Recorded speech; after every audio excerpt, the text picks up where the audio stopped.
নমস্কার, অ্যাস্ট্রোলজার অপর্ণা দত্ত বলছি। মান্থলি রাশিফলে আজকে লিও নিয়ে আলোচনা আমার। দেখুন, সিংহ রাশি বা সিংহ লগ্নের যে অধিপতি গ্রহ সে রবি কিন্তু মে মাসে 15 তারিখ পর্যন্ত তুঙ্গ মানে এক্সল্টেশনের সাইনে থাকবে। এক্সল্টেড এখন নেই, এক্সল্টেশনের ডিগ্রি পেরিয়ে গেছে, বাট এক্সল্টেশন সাইনে থাকবে এবং সেটা নবম মানে তুঙ্গস্থ।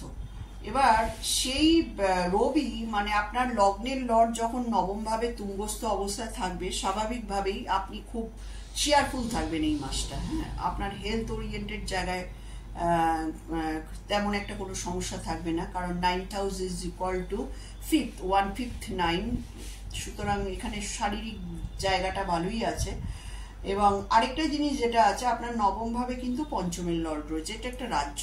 নবম, পঞ্চম এবং লগ্ন যখন একই জায়গায় একই সাইনে চলে আসে তখন কিন্তু এটা রাজযোগের ফর্ম করে। কিরকম রাজ্য? পঞ্চম নবম কিন্তু অলওয়েজ আপনার গুড এডুকেশন দেখায়। যারা ধরুন স্টুডেন্ট আছেন বা যারা ধরুন এডুকেশন ফিল্ডে যারা কাজকর্ম করে থাকেন, যারা প্রফেসর আছেন, যারা রিসার্চার আছেন, তাদের জন্য কিন্তু এই মাসটা ভীষণই ভালো এবং খুব প্রোগ্রেসিভ দেখাচ্ছে। ঠিক আছে, এবার দেখুন সমস্যাটা কোথায়। সমস্যা হচ্ছে শুক্র কিন্তু আপনার অষ্টম ভাবে এক্সল্টেশনে রয়েছে। এবং একটা জিনিস, এটা আমি আপনাদের পরে মাইথোলজি নিয়ে আলোচনার সময় বলবো। যদিও আমরা শুক্র এক্সল্টেশন করে অনেক লাফালাফি করি, অ্যাকচুয়ালি শুক্র কিন্তু এক্সল্টেশনে খুব একটা ভালো ফল দেয় না।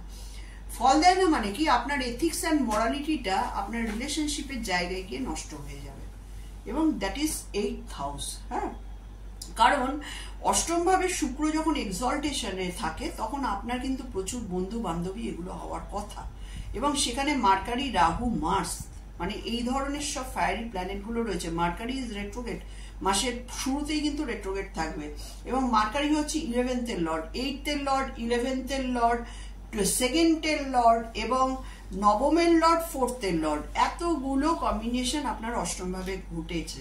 সুতরাং আমি আপনাদের একটাই সাবধানবাণী করব, যারা সম্পর্কে আছেন ঠিক আছে, সম্পর্কে থাকুন, বাট সম্পর্ক নিয়ে কিন্তু কোনো চালাকি করতে যাবেন না।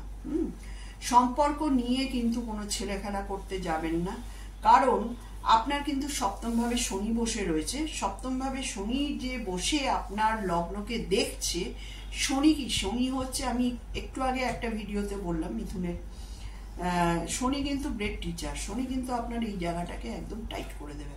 সুতরাং একটা জায়গায় মাথায় রাখবেন, মঙ্গল রাহু অষ্টমে ঢুকেছে, একটা অ্যাক্সিডেন্টাল প্রবণতা থাকবে সিংহ রাশিদের, যদি ন্যাটাল চার্ট পারমিট করে তবে। তবু বলবো হালকা পুলকা, এবং বিশেষ করে সিংহ রাশিদের যেটা সমস্যা হবে সেটা হচ্ছে গাড়ি নিয়ে। গাড়ি ওরিয়েন্টেড সমস্যা হবে, এটা কিন্তু বি কেয়ারফুল।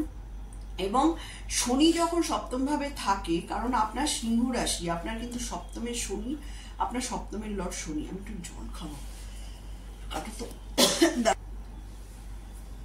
সুতরাং মঙ্গল এবং রাহু যখন অষ্টম ভাবকে টাচ করে তখন কিন্তু অষ্টম ভাব হচ্ছে আমাদের অপবাদ, অ্যাক্সিডেন্ট, অপারেশন, মিসফরচুন, এইসব জায়গাগুলো। তো এখানে কিন্তু মঙ্গলের ভাইব্রেশনটা কিন্তু বাড়ছে, এবং এখানে রাহুও বসে আছে। রাহু তো 1.5 বছর থাকবে। সুতরাং যতক্ষণ না মঙ্গল রাহুকে ক্রস করে যাচ্ছে ততক্ষণ কিন্তু আপনারা এই সাবধানতা অবলম্বন করবেন। মে মাস ভোর মঙ্গল কিন্তু ওখানেই থাকবে, এবং জুনের মিডিল অবস্থায় সেই সময় কিন্তু মঙ্গল ক্রস করবে। সুতরাং এই যে পিরিয়ডটা, এই পিরিয়ডটা কিন্তু আপনাদের খুব সাবধানে থাকতে হবে, কারণ রাহু মঙ্গলের কিন্তু একটা ট্রেট হচ্ছে, এটা মাথা গরম করে দেয়, মানুষের সঙ্গে অযথা অশান্তি হওয়া।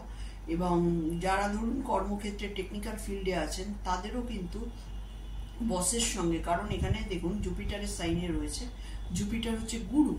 সুতরাং প্ল্যানেট যে হাউসেই বসুক না কেন, তার আলটিমেট রেজাল্টটা কিন্তু ডিসপোজিটার দেয়। এটা হচ্ছে বৈদিকের একটা ফান্ডামেন্টাল রুলস। তো এখানে দেখুন মঙ্গল আর রাহুর যে কম্বিনেশনটা, এটা বসে আছে জুপিটার সাইনে, আর জুপিটার কি, জুপিটার হচ্ছে গুরু। সুতরাং আপনার বস বা আপনার গুরু, তার সঙ্গে কিন্তু বিতর্ক বিবাদ হওয়ার সমূহ সম্ভাবনা।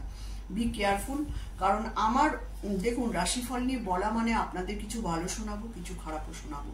খারাপটা শোনাবো আপনাদের জাস্ট অ্যালার্ম দেওয়া, যে আপনারা সতর্ক থাকবেন, এটা আমার ডিউটি বলে আমি মনে করি। কারণ পুরোটা ধারাবাহিকভাবে আপনাকে এনহ্যান্স করার বা আপনাকে ডিমোরালাইজ করা কিন্তু আমার উদ্দেশ্য নয়।